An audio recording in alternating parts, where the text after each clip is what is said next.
屡教不改。这条狗名字叫图图，1个月不见，老毛病又犯了。主人好吃好喝伺候着，把手又咬2个大窟窿啊！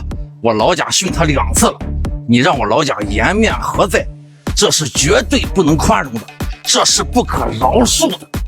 咱现在就出发把他给整回来，让他知道谁是大小王。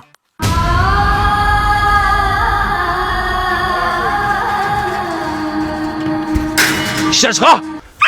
欢迎来到狗德学院。废话不多说，马上测试咬合力。好，哎呦好，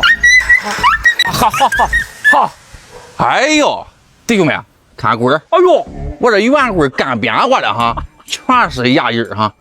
咱现在啊，再看看他虎视什么状态。二哥，上狗粮！哎呦，我操！好，兄弟，不走寻常路啊！哥，这狗粮真不孬啊！咱院的狗啊，可爱吃了。那是必须的，兄弟。哥选的是实打实的原料好粮，纯粹狗粮，里边冻根老多了。看吧，兄弟，高肉高蛋白。来吧，图图，吃点好吃的。看他状态啊！哎呦！好，对的。好，刺激啊，刺激，我都喜欢这个啊！哎呦，我又兴奋了哈！把它弄出来，收到了！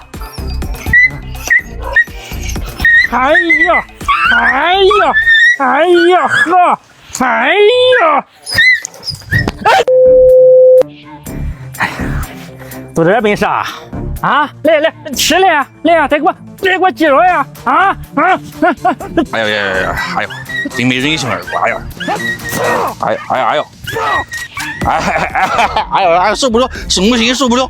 哎呦，老实了，不狂了啊！什么样的狗到我这里，你都得给我乖乖的。接下来看他还护食不？过来，图图，乖乖的啊！哎，